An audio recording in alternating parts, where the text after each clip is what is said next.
Sure Tahrim tercümesi 1. ayetten başlap okuyumuz inşallah.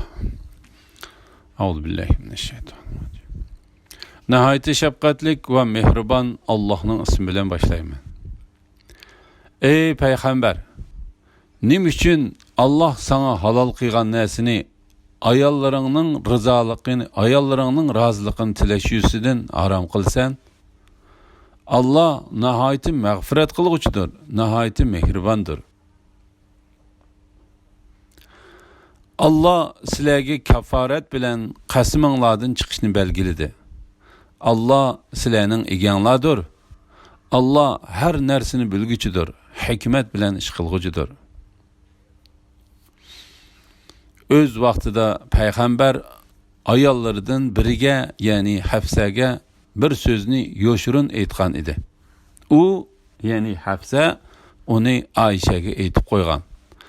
Allah bo'lsa sirning oshkorlanganligini payg'ambarga bildirgan chaqda u, ya'ni payg'ambar uningga Hafsaga ya'ni Hafsa oshkorlab qo'ygan so'zlarning ba'zisini aytdi, ya'ni yuziga soldi. Ya'ni ba'zisini aytmadi, ya'ni yuziga solmadi. Payg'ambar uningga sirni oshkorlab qo'yganligini aytgan chaqda u, ya'ni Hafsa, buni san kim xabar qildi dedi. Payg'ambar, menga buni hammani bilib turg'ichi, hammadan to'liq xabardor Allah xabar qildi dedi. Agar Aisha, Hafsa ikinglar Allohga tavba qilsanglar, o'zinglar uchun yaxshidir. Sizlarning dilinglar Rasulullohga ixlos qilishdan burilib ketdi. Agar sizlar Rasulullah xo'p ko'rmaydigan ish ustida uningga taqobil tursanglar, u chaqda Allah uning madadkoridir. Jibrilmi uning madadkoridir. Mu'minlarning yaxshilarimi uning madadkoridir. Ulardan boshqa farishtalarmi uningga yo'lanchikdir. Agar u sizlarni qo'yibsa, Rabbi sizlarning o'rninglarga sizlardan yaxshi Allohning va payg'ambarning amriga bo'ysunguchi, Allohga va payg'ambarga iymon etguchi, itoat qilguchi, gunohlardan tavba qilguchi, ibodat qilguchi, ro'za tutguchi cho'ganlarni va qizlarni uningga berishi mumkin.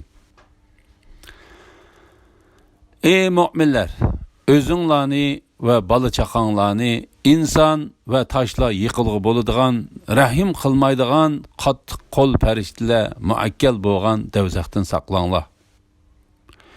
U farishtalar Allohning buyrug'idan chiqmaydi. Nimaga buyurilsa, shuni ijro qiladi. Ey kafirlar, bugun o'zri aytmanglar. Sizlar faqat qilmishinglarning jazosini tortisizlar.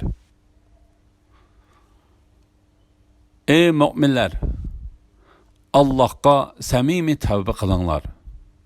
Umidki Rabbinglar sizlarning gunohinglarni yo'q chiqaradi. Sizlarni ostidan o'stanglar iqib turadigan jannatlarga kirgizadi.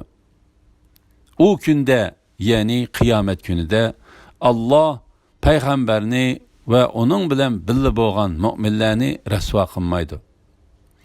Ularning nuri ularning oldida va o'ng tarafida yurdi. Ular, ey Rabbimiz, bizga nurimizni mukammallashtirib bergin, bizga mag'firat qilgin. Sen bo'lsang haqiqatan har narsaga qodirsan, deydi.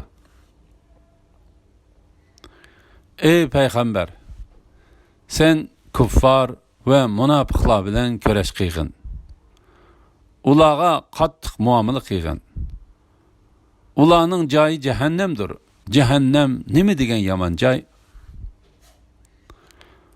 Allah kuffarlarga ularning mu'minlar bilan tuqqanchiligining foyda bermasligida Nuhning ayolini va Lotning ayolini misol qilib ko'rsatdi. Ular bo'lsa bizning bandalarimizdan ikki yaxshi bandamizning amrida edi. Ularning ikkilisi erlariga iymon etmaslik bilan xiyonat qildi. Ularning erlari, ya'ni Nuh bilan Lot payg'ambar turuqliq ulardan Allah'ның azobidan hech narsani dab'i qilolmadi.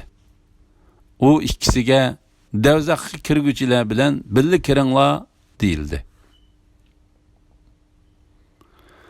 Allah iymon etganlarga Fir'avnning ayolini misol qilib ko'rsatdi.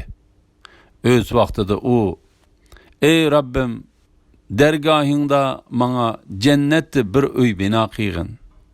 Meni Fir'avndan va uning yomon amalidan qutuldirgin. Meni zolim qavmdan qutuldirgin" dedi. Hamda Imronning qizi Maryamni misol qilib ko'rsatdi. U ippitini saqladi. Onunğa bizning tarafimizdan bo'lgan ruhni puyladik. Puylangan ruh uning ichiga kirib Aysoga homildor bo'ldi. U Rabbining so'zlarini va nozil qilgan kitoblarini tasdiq qildi va Allohga itoat qilguvchilardan bo'ldi.